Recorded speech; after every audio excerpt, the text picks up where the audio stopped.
Hey, Giant Bomb. This is Devin, Rad Devin on the community. Um, Wanted to post a few thoughts about demos, but I didn't really feel like writing it out, typing it out in a blog entry. So I decided to give a shot to this video blog. Also, I was inspired by a couple of members of the community who've recently posted some really cool video blogs. I want to shout out to Johnny Avocado. That's JONNYAVACADO, and he sent me to his buddy's blog 0273XCRO273. I'll post links to those in the text. But those guys have posted a couple of awesome video blogs in the last week or so, and they really inspired me to give this a shot. So I want to talk about demos, game demos, of course. Start out with the history of demos a little bit, at least as I see it. I'm not anybody, I'm nobody in the industry, I'm on the outside looking in. Uh, I've been around for a while, so I feel like I have some insight, but it seems to me that demos, as far as the console goes, sort of came to prominence in the PS1 days, because in the cartridge days, the medium was so expensive to buy and to produce that they couldn't really afford to put out demo cartridges. There would be no way for people to purchase them affordably. They're better off just buying the game altogether. So when the PS1 came along with the CD medium, it was a lot cheaper to produce, and they could get the demos out there for cheap or nothing. And actually, a lot of PS1 demos were just standalone demos that you actually paid for. And it wasn't much. It was, I think, maybe $5 or less in some cases, and you would have a demo of the game, which, $5 is what you would have paid at the time to go into Blockbuster and rent the game. So it was probably a fair price, but a lot of them were free as well. You could get them for free, even the standalone demos. And then one of the most popular distribution methods for demos was with gaming magazines. Um, let's see, I'm trying to think. I think OPM had the game demos with it. Maybe PSM on occasion. I don't think it always came with them. But even now, a lot of magazines come with the game demos. I think the official Xbox magazine comes with demos every month. And PC gaming magazines have come with demos for as long as I can remember. But now we're in a really special time, because with the internet connectivity of the latest generation of consoles, we can actually download demos. We don't even have to go anywhere. And so people like me who have been gamers forever and who have been around during the times that game demoing was not so practical, at least on the consoles, um, I don't know, we sort of feel like maybe every game ought to have a demo. And I really appreciate Xbox Live Arcade, because they actually require that every game on there has a demo. And I think that's fantastic, especially in that venue, because a lot of those games are games that people haven't heard of. They don't have the pedigree that some of the big retail box titles would have. So there's even more need for a demo there. But I think even in the big games, every game should have a demo.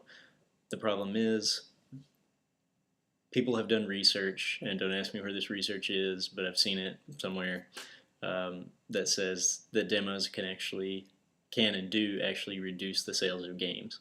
So if you've got a game that has a pedigree, you're probably better off financially not putting out a demo, because it can only hurt you. There, you have a built-in audience. There are people that are going to rush out and buy your game. There's a lot of buzz behind it. So why would you want to risk cutting a part of the game out for a demo that may not leave the best impression to your audience? And so a lot of times we don't get a demo. Like Halo ODST, we don't have a demo for that. Never will. Never had one for Halo 3. Those are the only two that I can think of for certain right now that absolutely don't have a demo. I'm sure we'll never have a demo for Modern Warfare 2, and probably virtually anything Activision puts out for the next year. But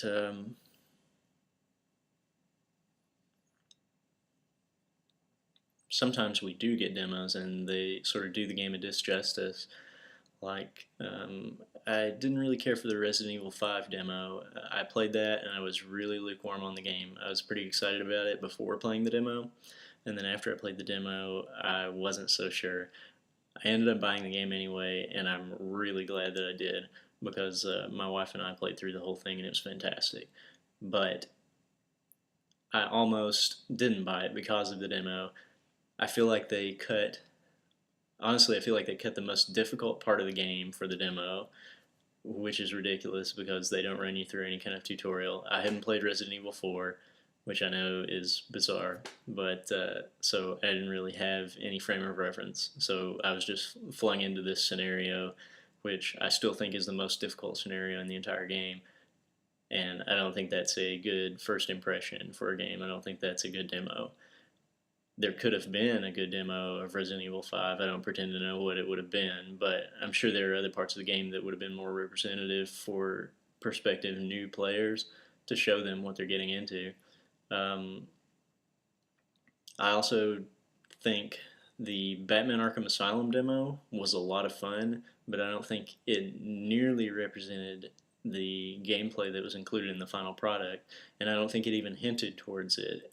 I wish they could have at least told you that there was a lot more, because I thought these were the only mechanics that I was getting with the final product. And I'm sure that would have been great. All those mechanics worked very well, but I thought that they might get old over the course of a 12, 15-hour game experience. So I wasn't too sure how safe a bet the final game was. Luckily, I ended up getting that one too and loved it. But the demo almost killed it for me. Um, One thing that's really bothering me lately is the Brutal Legend demo that has recently been released, and this is a demo that lots of people have been playing, people in the press mostly, for several months. And what we've heard recently is that Brutal Legend will actually contain 30, maybe 40% um, light RTS type gameplay, and as far as I know, very few people have seen that right now, and I feel like we're getting close enough to the release, and with this demo being ostensibly the only demo that's going to be available to the public, it seems like they could at least show what that gameplay is going to be like. 30 to 40% is a pretty good chunk of the game, so I would like to know what I'm getting into for that 30 to 40% of the experience. And it almost makes me wonder if they, well, certainly they intentionally did not show this, but is it because they're not confident in this part of the product? That gives me a little bit of pause. Um, and what happens for a person who doesn't realize that this is a part of the game at all, plays the demo and loves the gameplay in the demo, and then buys the game, plays through that part of the game loving it, and then gets to the strategy elements and hits a wall?